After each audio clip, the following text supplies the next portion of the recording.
Preaching the words of Assalamu alaikum, which means peace and blessings be upon you. And I mentioned both Jesus and Muhammad's names. Peace be upon them both. They were both messengers of truth and reality. You're looking at the Underground Railroad TV show. I'm here with Alderman Virgil Jones. It is my co-host. I want to say hi to the people in the United States, Canada, Central America, Asia, Africa, the UK, and Asia, and the Middle East and Africa. Because, you know, with me and Alderman Jones, I'm not bragging, we can't be trivialized and say we just seen in Chicago. We seen all over the world. And I'm going to have Alderman introduce himself, and our guest today will be Ali Badhadi, but I'm going to have him, Alderman, introduce himself. Well, not only was I the alderman, I was a Democratic ward committeeman of the 15th ward in the city of Chicago, which is a political party position, not a political office. Yes, yes. And you know what? We are honored to have our guest, our distinguished guest, Brother Ali Badhadi, who was a contributor to Muhammad Speaks newspaper in Chicago, Final Call newspaper, and he writes for other publications all over the world. And greet him in the words of Assalamu alaikum. Yes, sir. And I want to thank you, Brother Ali Badhadi, for coming to us by satellite, because it really is satellite, but it's over the phone. And tell us, people, something about yourself, please, before we get started. I am a Palestinian from Jerusalem who came to the United States as a student in 1967, in 1960, and I have been active politically, supporting causes of oppressed people, whether they were in the Middle East or here in the United States and all over the world. Yes. And Brother Ali Badhadi, the first question I want to pose to you is, was it necessary for the 6-day war that transpired in Israel, and were there weapons of mass destruction used during the war? First of all, I want to protest what I heard. That is really fabricated history. That was distortion of the real truth. Okay. Okay, and that is one-sided. That is the Israeli version of events. Before we talk about the 1967 war, we should talk about really the establishment of Israel and explain the intentions of Israel from day one. Yes, sir. You know, during the First World War, the Allies, France and Britain, invaded the Middle East, invaded the Ottoman Empire, and Arabs were part of that empire. Yes, sir. And they were able to find traitors among the Arabs. The Sharif of Mecca, his name is Hussein ibn Ali. He is the one who established the Hashemite dynasty in Jordan and also in Iraq. Yes, sir. And they promised him that he is going to become the king of the Arab world. Instead of fulfilling their promise, they promised the Jews to establish a home for them in Palestine. Yes, sir. They promised Jews who live in Europe, who have nothing to do with Palestine, and they are not even Semites. They belong to the other tribes of Europe. Wow. And instead of establishing a kingdom for the Arab world, they divided the Arab world into small pieces. You say they did this after the Ottoman Empire collapsed and annexed up the Middle East after World War I. Okay. Yes. Yeah, Ali, again, they divided the Middle East into small pieces, and they installed rulers under their supervision and under their occupation. Okay. I want to ask you a question. Britain occupied Palestine and allowed the Jews to come in masses to Palestine, and that was illegitimate and that was illegal. Yes. Well, We got other And questions. the Jews started coming from Europe, and the Jews, after the First World War, they were 7.5% of the total population, and they owned very little of the land, like 5% of the entire land.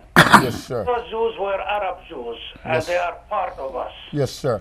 We got other Later questions. on, the number of Jews inflated, and Arabs were not allowed to have any training in weapons or in war. I didn't know that. The British who ruled Palestine allowed the Jews to have military hardware and training. Okay, we got other questions for you, Ali Baghdadi. I want to ask you a question. Isn't it not true that part of the reason that the British wanted the Middle East and the United States was because of the oil that they found was there? Is that not true? Yes, they want the oil, they want the natural resources of the Middle East, and also the Middle East is a bridge to Europe, Africa, and Asia. It is one of the most important, if not the most important, Okay. Next question. part of the entire world. Next question I want And to they ask. are able to access entire Asia, Africa, and again Europe through the Middle East. Next question I want to ask you. Isn't it true that originally they wanted to put Israel in Central Africa? Congo. They promised Israel, the Jews several places. One of them was Kenya. Another place was Argentina. Another place was the eastern part of Arabia where the oil is. They made a mistake. They didn't take the last choice. They wanted Palestine. And again, the Israelis fought the Palestinians in 1948. The Arab armies were under British and French control, and Israel was able to occupy 72% of Palestine. Well, you know, If Ali, you go to the Senate, the Israeli parliament, the Knesset, you will see the intention of Israel, Eretz of Israel, Israel, the large Israel. And you will see that the map shows that Israel extends from the Euphrates in Iraq to the Nile in Egypt. That's what they want. That's what is their intention. Yeah, excuse me, Brother Ali Baghdadi. There is tension that is going on in Egypt right now. Okay, they deposed the president Morsi, who was head of the Islamic Brotherhood. What is your opinion on that and what's going on in? No, not Egypt. But we Yeah, in come back Egypt. to this after we go about and talk about little history that led to the 1967 war. Okay. Okay, so the intention of Israel is to have Eretz Israel, larger Israel, from the Euphrates to the Nile. So their policies aimed at this all the time. So the 1967, in 1956, Israel, together with Britain and France, attacked Egypt and occupied the Sinai Desert. Eisenhower forced Egypt and forced Israel and Britain and France to withdraw. In 1967, Israel found an opportunity to go and occupy Arab lands. Yes. you know, And they tell you that Israel is a small country surrounded by military powers of the Arab world. Yes. And the truth is, that is a lie. Let me tell you this, what Robert McMurray, who was the U.S. Secretary of State Secretary of Defense for during Defense. the Johnson administration, he emphasized and assured President Johnson that Israel will be militarily unchallengeable by any combination of Arab states. Also, this so-called small Israel has an army of 280,000 soldiers, while all the Arab countries combined, their armies were 117,000. The forces that the Egyptians have in Sinai were only 30,000 that was run by the Israelis. So Israel threatened Syria, and the Arabs said, Egypt said that they are going to defend Syria if Syria was attacked. Yeah. Excuse me, Brother Ali Baghdadi. Want to go to Iran. Do you feel that they have the right to have nuclear capabilities if they're using them for peaceful means?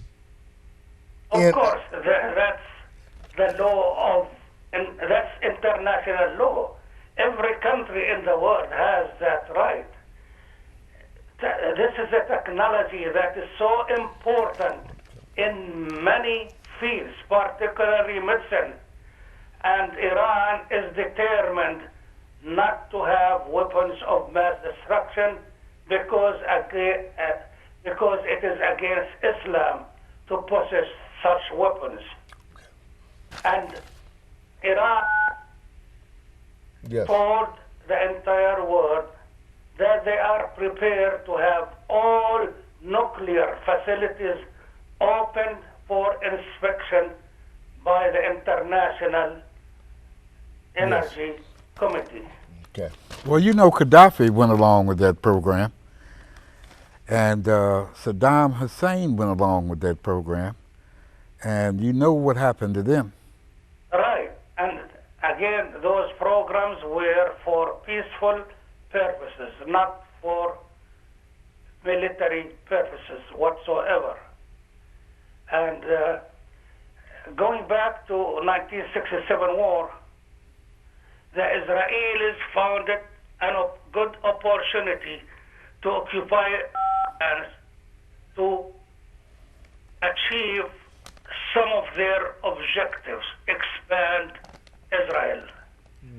Well, And, you know, again, Israel was able to defeat the countries, I am talking about Syria and Egypt, in 5 days. well, you know, Ali, in reference to Due to that, the fact that America made sure that the quality and quantity and the sophistication of weapons Israel has, which is donated by the United States, is very superior to all the weapons possessed by the Arab countries. well, Ali, I want to tell you something. When I was in prison, I met a guy in there who used to be with the CIA, and they had put him in prison. But we were talking one day, and he said, do you know why the Arabs lost the '67 war? I said, no, I have no idea, except that they were given greater superiority of weapons. He said, no, it didn't have nothing to do with that. He said the United States gave them, sprayed LSD over all the Arab troops. He said, and 7 days later, the war was over. What's your response to that? I never heard this whatsoever, and you know, this is ridiculous, really. That is not true whatsoever. They lost the war because Israel made a preemptive strike, and because Israel possesses the most sophisticated weapons in the arsenal of the United States, Okay. while the Arab armies don't have that kind of weapons. Plus the fact that, as I told you earlier, the number of the Israeli military that were involved in the war were 280,000, while all the Arab countries combined, the Arab countries that do not have that kind of weapons only have 117,000 soldiers. Yes, sir. Brother Ali Baghdadi, there is eternal sectarian violence, in a sense, going on in Syria right now. And Egypt, the Islamic Brotherhood, they deposed President Morsi. Can you comment on both of those subject matters? Syria and Egypt. It is not really a sectarian war. Yeah. It is a war between terrorists that were created by the United States, Israel, Britain, and France to divide the Middle East into smaller pieces for the sake of Israel, to benefit Israel, and also to control the oil and other resources in the Middle East. Plus the fact they discovered a huge amount of gas on the seashore of Syria that the United States and the European love to have. Yes, so sir. the war really is about gas oil, gas oil energy. and dope. And also by controlling the oil and also the gas, the new gas reserves of Syria, they will be able to control Russia, which has a lot of influence on Europe, because Europe today depends on the gas that is imported from Russia. Okay. Okay. So Well, you know, I don't know if you'll agree with me, but I have something that I call God, and I don't spell it with a capital G and a capital O and a capital D. But I call God guns, oil, and dope. That's good option. yes. And brother Ali Baghdadi. Now this is old news about September the 11th, in New York, the building going down. Okay. Do you think that the U.S.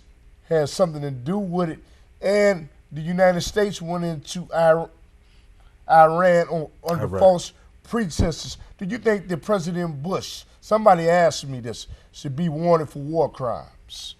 Somebody asked me to ask you that.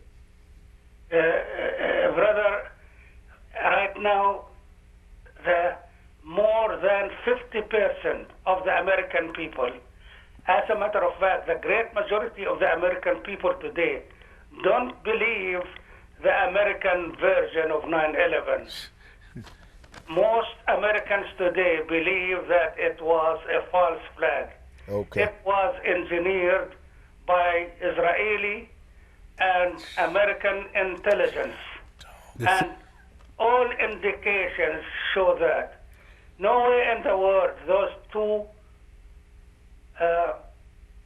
towers can collapse by them being hit by airplanes.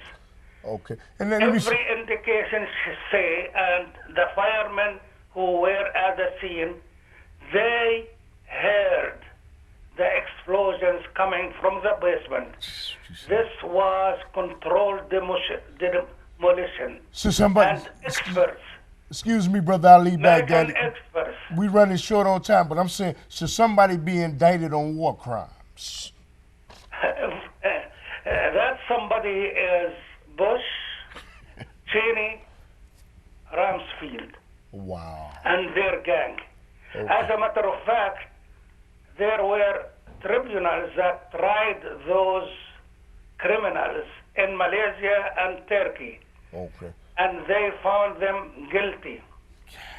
One of the judges that attended those tribunals was Ramsey Clark, who is the former U.S. Attorney General during the Johnson administration. So the world already condemned those Okay. Okay. for those crimes. Okay. Are you familiar with Dr. Henderson with the Global Network? Who? Dr. Henderson with the he's on the International World Court. I heard of him, yes. Well, you know, they have already indicted them, the World Court, for war crimes against indigenous people, them and the Queen of England. And I wanted to say, you know, the head of security for those two buildings, which the public don't know, was George Bush's brother. And he wasn't there that day. Yes. My brother, building number 7, which is owned by a Jew, a billionaire, also came down. After the fact. It was not hit by any aeroplanes. Right. As a matter of fact, the owner of the building himself said, bring it down. So everything was planned. Yeah. Dr. Ali Badhadi, we're running short on time. Do you have any message you want to tell us about Palestine, a message about what's going on in Palestine? Because you're from Palestine. What I am going to say is this. The American people should wake up. The American people should know their enemies and their friends. Israel is not their friend. Israel stole their technology, killed American citizens, attacked Liberty, the ship which was by Gaza, and killed 37 sailors and injured hundreds of American soldiers in 1967. Okay. And nobody is doing something about it. Okay. Nobody is bringing the criminals to trial. One of the people, Brother Ali, is that the United States doesn't want people to know this. 51 of your United States senators are honorary members of the Jewish Knesset. ADL. The Jewish Knesset. Are you aware of that? Yes, you're right, bro. Yeah. So therefore, that means that the Senate is their government. That's why they get all of the money from the American people, because they've got their representatives sitting there. Yes, you're right. Yeah. And Dr. Ali Badhadi, how do people get in contact with you on Facebook, on Twitter? What's your telephone number? How do they get in contact with you? Your email address? I like them to contact me through Facebook. Okay. And my name on Facebook is Ali Muhammad Badhadi. Okay. Ali, A-L-I, Muhammad, M-U-H-A-M-M-A-D. So you Badhadi, B as in boy, A, G as in George, H as in Henry, D as in David, A, D as in David, I. So you will do other interviews. Will you come back on Underground Railroad TV show? Inshallah, if God wills. I like that. Yes, sir. And you know what? I want to thank you. And this will be on YouTube. And I want to thank you and say assalamu alaikum to you, rahmatullahi barakatuh to you. Thank you for inviting me, brother. No, you're very welcome. And Alderman, you got any finishing comment? No, everything's been said. And these two seats, you know what I want to tell y'all, we have seats that are sitting up here intentionally to let you know if you want to be a guest on the Underground Railroad TV show, our blog talk radio show that I produce, Minister Cynthia Williams. Give us a telephone call. And the Gordy Foundation, which me, Mr. Glover, and Alderman Jones we're working closely with her to develop something for the community. So give us a call. It's dealing with radio and television. Okay. And Assalamu alaikum. And I want to thank everybody all over the world for looking at the Underground Railroad TV show. We come on every Saturday night at 10:30.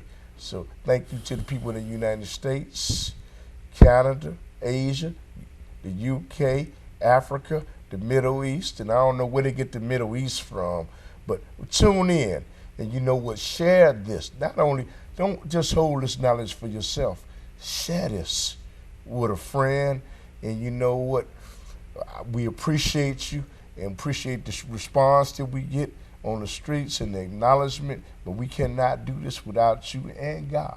So I say assalamu alaikum to everybody.